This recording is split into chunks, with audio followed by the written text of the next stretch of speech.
If I had a nickel for every time the ninja ended up in a prison arc in Ninjago, I'd have 2 nickels, which isn't a lot, but it's weird that it happened twice. Ninjago has had 2 separate prison arcs over the course of its life cycle, and most likely more of them to actually come. There is a good chance that a prison arc is something that you do remember about the show, because they are fairly interesting and takes us into a scenario that we are not used to when it does come to Ninjago.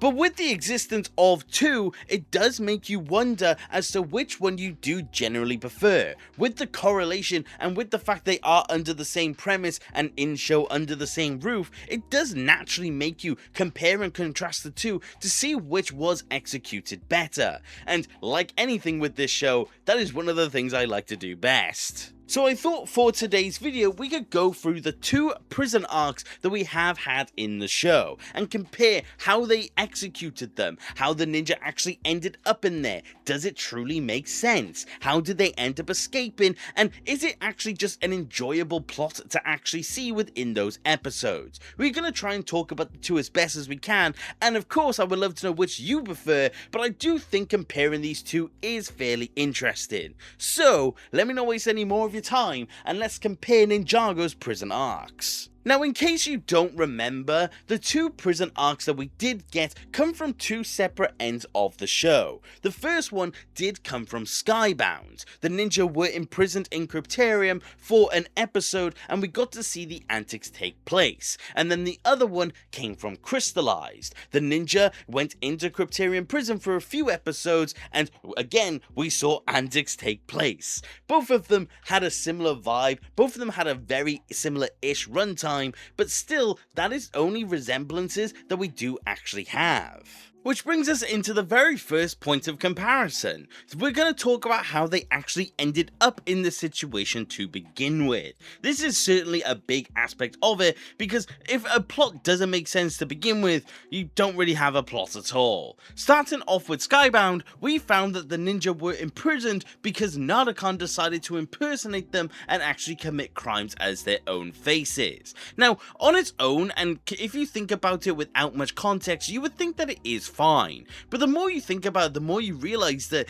he kind of just does it for no reason. He kind of just decides to do it because why not? He hadn't discovered the ninja's role in Ninjago by this point, he just kind of decided to do it. So it definitely does make little sense the more you do think about it. Whereas in Crystallize, the reason the ninja end up in prison does make complete sense. When you look at how the ninja ended up, you realize that it was because they quite simply were actively breaking the law. They escaped a prisoner. They decided to steal from the city itself. They decided to do a whole multitude of things despite explicitly being warned actually not to. In the end, they do decide to come over peacefully, but besides that, they knew exactly what their intentions were. They also knew their reasoning, which was to save Nia, so they saw it as worth it. But regardless, how the city saw it was a break of their own rulebook, and they acted accordingly. So in terms of initial reason as to why, Crystallize definitely does take the medal here, because theirs actually works, and Skybound's just doesn't.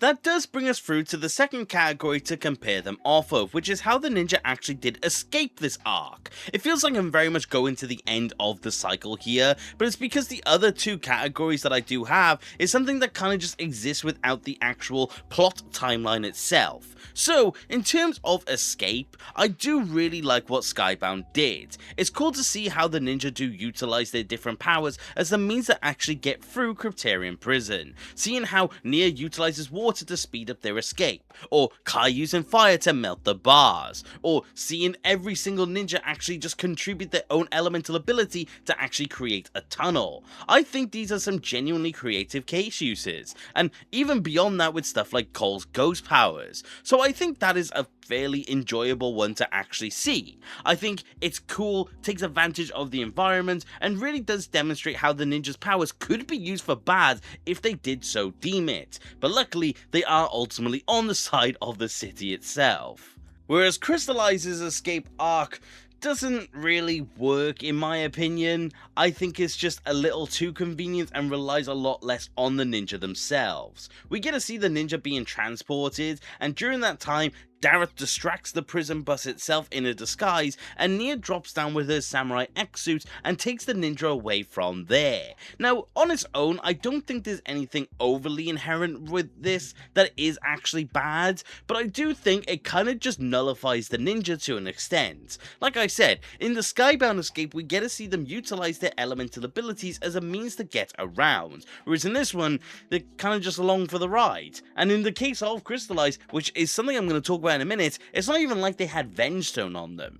So it definitely does feel like the ninja could have done a whole lot more if they did so desire, and I understand they did this scene mainly really to introduce or reintroduce Nia as Samurai X, but that's just kind of it. There could be many more ways to do it, and I just kind of prefer Skybound in this case. So in terms of the actual escape, I'm probably going to give it to Skybound, making it 1-1 as it currently stands. Which brings us through to category 3, which is going to be the actual execution of it. And when I say execution, I mainly just mean how we actually saw the ninja within the arc itself. Were any of the ninja particularly out of character? Were there any ninja that just didn't really make a lot of sense? Was there a weak link during all of this? Now, in terms of the Skybound prison arc, I will say we did have some moments that felt at least a little bit strange. One of the main things that the ninja were up to during this arc was basically just the fact that they just didn't want to be there, causing trouble, doing anything they could to escape, even in front of guards themselves, and that was basically it. The ninja were extremely uncooperative, and of course it's because they're being framed and they are upset about that fact, but the thing is that it really did feel like the ninja were just trying to be antagonistic when it did come to the guards. It just felt a little weird, but fair enough. And then in other instances, for example like Zane during the big prison riot, he's just laying there allowing the mechanic to mess around with his internals. If it wasn't for Pixel, he would be completely gone. So it definitely did feel like Zane was at least a little bit nerfed in this moment, but I can understand why they did do it. So I do think it's a little bit strange, but I do think it does make sense in terms of the storyline itself. Whereas Crystallize, I think they genuinely did do it a lot better. Now, there is a distinct difference being the fact that they were there understanding that they were there because of their own actions, but even then, we saw the ninja being cooperative, we saw them acting to themselves. They did have the odd moment where they were confronted by villains, for example, like Pythor, but they definitely did seem to be very much docile in that moment, which I think honestly works, to the point where the ninja didn't even have Venge Stone like I said. We see them actively being able to use their powers, but they just simply choose not to. Only in the face of Pythor escaping did Kai actually use the abilities of fire. So I do kind of like the ninja in this moment. It does feel like they would be very much calm and direct with the fact that they're not going to do anything wrong. Whereas, like I said in Skybound, they're just really aggressive.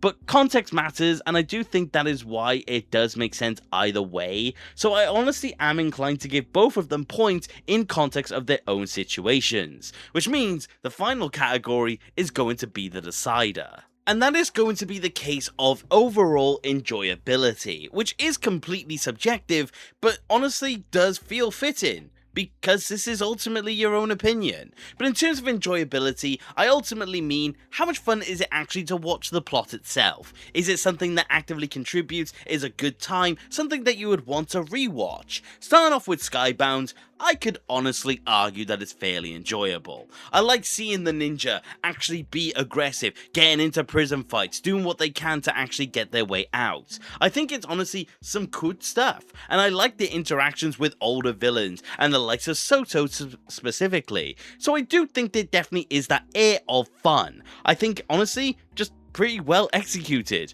which is why it also got the execution point. So I definitely do think Skybound does have that enjoyability factor with its prison. I do think it overall functions, but does it function better than Crystallized? I definitely do like what Crystallized Prison Arc did have to offer with its enjoyability. It's cool seeing the ninja hold themselves back, it's cool seeing them interact with the older villains, seeing them actually try to do something good, but ultimately get into more trouble because they're doing the right thing. I think the scenes like Kai setting on fire a roof, or Lloyd running through the prison, defeating guards to try and get to the masked person that visited him, I think these are some really enjoyable scenes and definitely very well executed. executed, definitely as well in terms of lighting and animation, so enjoyability is definitely also there.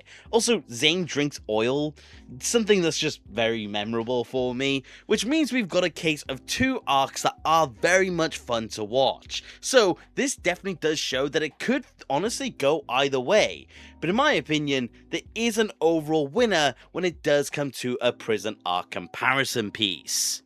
And that, in my opinion, is going to be crystallized. Now, I understand the merits that Skybound does have, and I don't think Skybound is bad by any account, but I think the crystallized prison arc just does kind of take what was good about Skybound and just makes it better.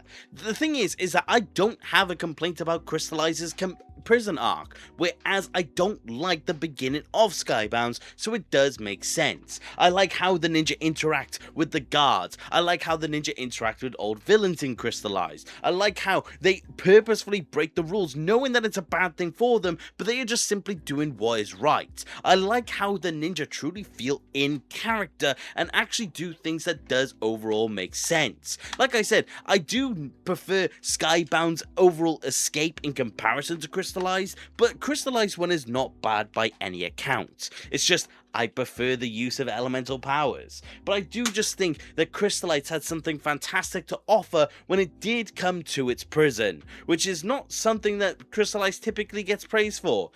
Well, execution, but I do think it does deserve that praise, and when you look at them side by side, it is done really well. So with that, I do want to pass it off to you guys. What do you think in terms of the two prison arcs? Is there one you prefer? Is there one that you really don't like? I would love to know what you think, because I do think it is close, but if there is someone who has an argument as to why one is terrible and one is fantastic, I would love to hear it. I feel very much in the middle here, so it would be cool to get those different perspectives. All I ask is that we keep it civil, because at the end of the day, both of them are fine, and Ninjago is just a fun show to watch. But thank you very much for watching the video, and I do hope you enjoyed, and if you did, please consider subscribing. I love discussing Ninjago with more people, and if you do want to support the channel any further, which you do not have to, you could always become a channel member and join the legends that you see on screen. Each of your support means the absolute world to me, and I truly cannot thank you enough.